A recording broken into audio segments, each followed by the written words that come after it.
what is polio, malaria, leprosy or arthritis.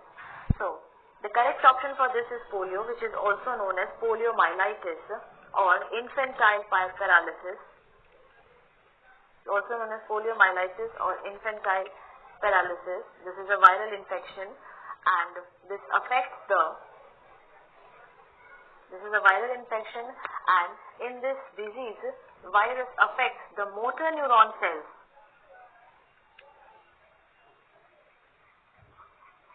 Motor neurons, which is present in anterior horns of spinal cord. Present in the anterior horns of spinal cord, and these anterior horns are also known as dorsal horns. Anterior horns of spinal cord. Because of this, muscular weakness occurs and eventually it causes paralysis of muscles. Anterior horns of spinal cord. This anterior horns is also known as dorsal horns. Okay, which causes muscular weakness and paralysis.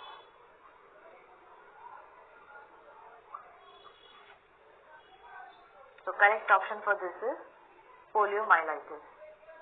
Next. 141. Anamoeba histolytica is transmitted through. Options are insect bite, sweat, contaminated food and water or bird droppings.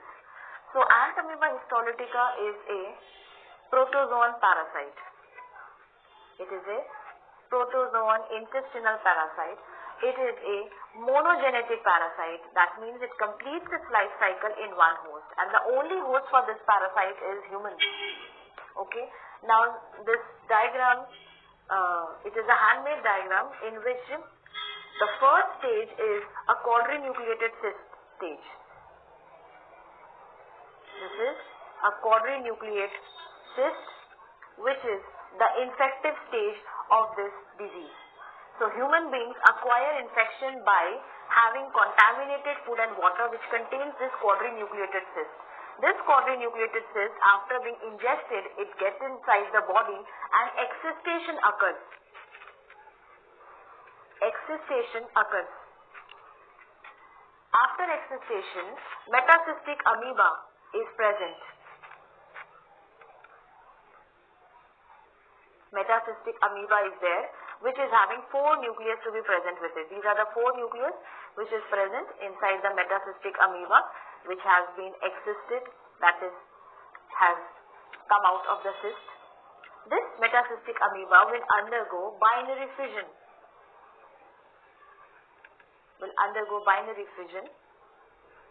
And amoebulae will be forming. Amoebulae are formed. Each nucleus will divide into, and this is the structure which is formed. Amoebulae is formed. Now this amoebulae will now grow as individual trophozoite. So from one quadrinucleated cyst which is containing 4 nucleus, and this is the infective stage of Anamoeba histolytica, 8 trophozoites are formed. 8 trophozoites are formed, and each of these trophozoites will grow into mature trophozoite, which is the adult form of this parasite. Okay, so this is the structure of an adult trophozoite. This is the quadrinucleated cyst, double layered cyst wall is present, and inside that 4 nucleus is present. This is how excistation process is taking place. The 4 nucleus along with the cytoplasmic content is coming out. So the correct option for this is, it is transmitted through contaminated food and water. Next. 142. Exflagellation in Plasmodium occurs in. Options are merozoites, megagametocytes, microgametocytes or metacryptomerozoites. So exflagellation is a process in which the activated microgametocytes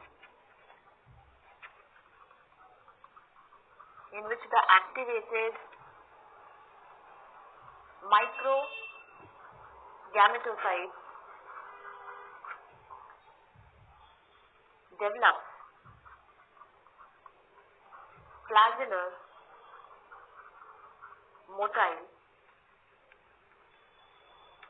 microgametes. When the gametocytes move from warm-blooded body to a cold-blooded body, they get activated. But not much changes occurs in megagametocytes. But microgametocytes, they undergo a process called exflagellation, in which 3 division occurs inside them. 3 division occur and around 6 to 8 microgametes are formed, and they are flagellar motile structures. So this is a process which is taking place in plasmodium, and it is occurring in microgametocytes. Next. 143. Which one of the following constitutes the reserve food material in the cyst of ant amoeba histolytica? Options are volatin granules, starch granules, glycogen granules, or fat droplets. So this is the cyst of ant amoeba histolytica. It is having only one nucleus. So this is the structure of a uninucleated cyst. This is a uninucleated cyst of ant amoeba histolytica. And in this we can see that the reserve food material which it contains is the glycogen mass, and it is acting as a carbohydrate storage or carbohydrate reservoir. And also 2 chromatoid bodies are there, which is the DNA material and all. So the correct option for this is glycogen granules is the reserve food material. Next. 144. In plasmodium, gametocytes are formed in man, but they do not develop further in human body because options are antibodies are present in blood, higher temperature of blood, antigens are present in blood, or lower temperature of blood. So gametocytes are formed inside the body of man. Yes, they developed inside the erythrocytes, but they fail to develop further because of the higher temperature of the body. So they need to be taken into the body, into such a body whose temperature is low.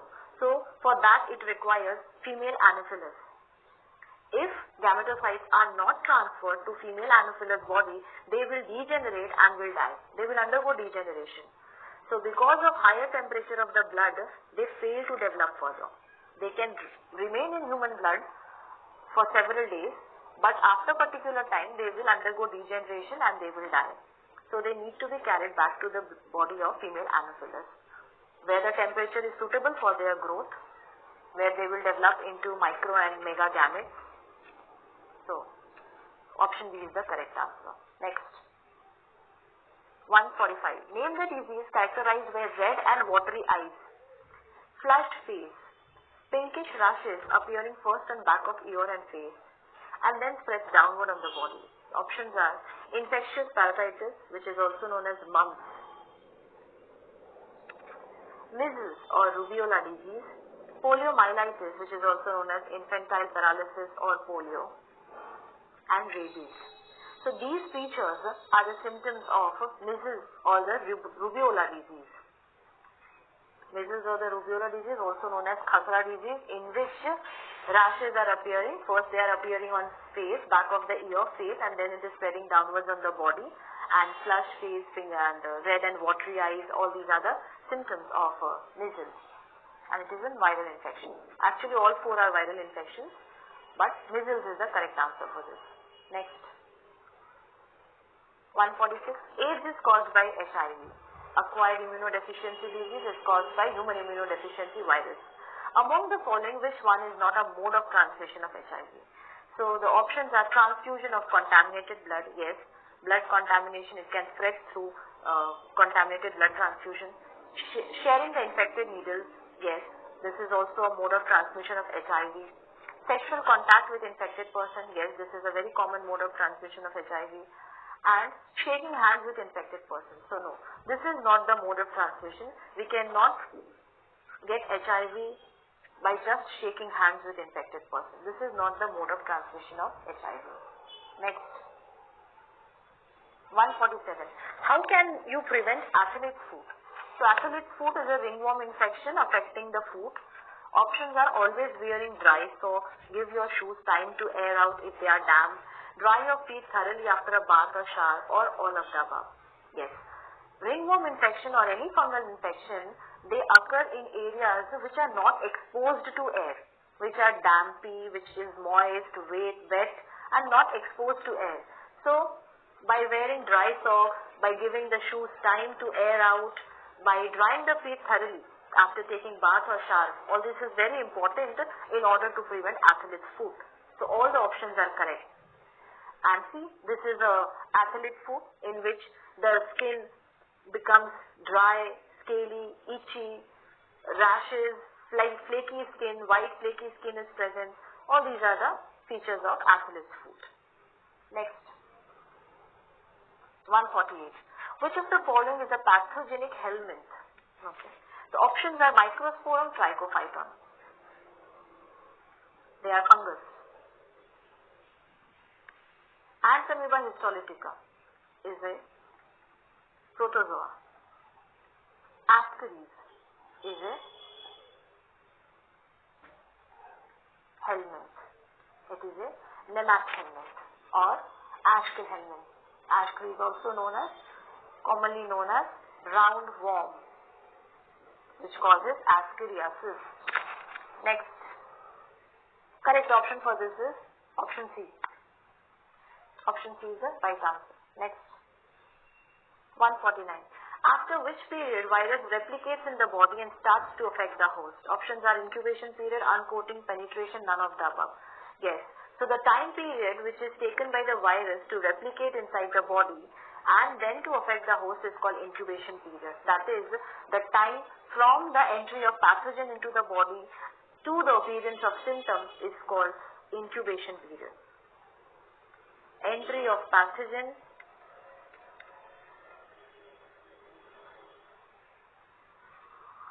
up to the time appearance of symptoms. This time period is utilized by virus to replicate inside the body and then it is producing the symptoms. So this is called incubation period. Next, 150. Which can be a symptom of athlete's foot? Option are itching or burning on the skin of feet. Yes. Rash and blisters on the feet. Yes. Thick or crumbling toenails. Yes. All of the above.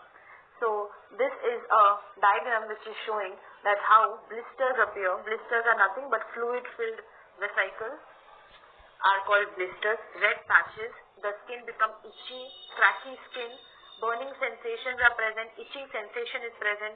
The skin becomes flaky, especially in between the toes, in between these finger webs. And all these are 1, 2, 3, 4. All these are showing the tips. How can we prevent athlete's foot?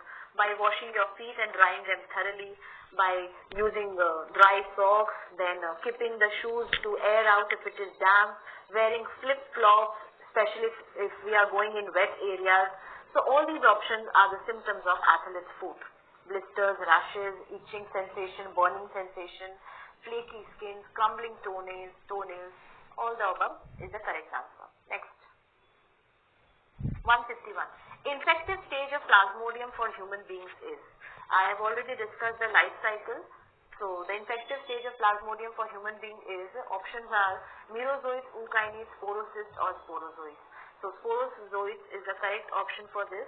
These sporozoites are found to be present in the salivary gland of female Anopheles mosquito, and when the mosquito bites a healthy person, it injects these parasites, malarial parasites, into the bloodstream, and from here the infection starts.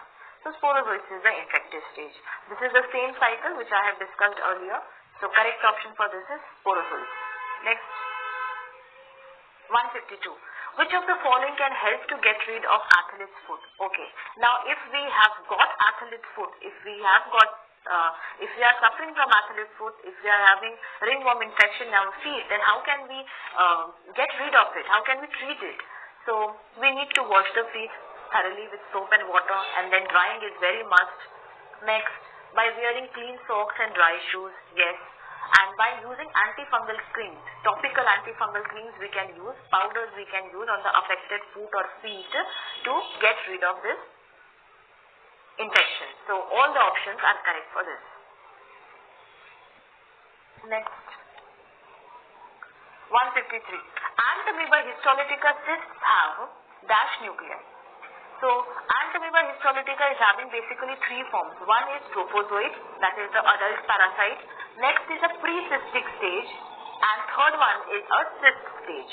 So in cyst, it forms a uninucleate cyst structure, then it forms a binucleate cyst structure, and then it forms a tetranucleate cyst structure. So this is a figure which is showing that immature cyst. So immature cyst condition may either it will be binucleate or uninucleate. Either it will be having one nucleus or two nucleus. But when it matures, when it forms four nucleus, then it is called tetranucleate or quadrinucleate. And this is the infective stage. Okay, which is getting transmitted through contaminated food and water and causing infections inside the human body. So this is the mature cyst, which is containing 4 nuclei.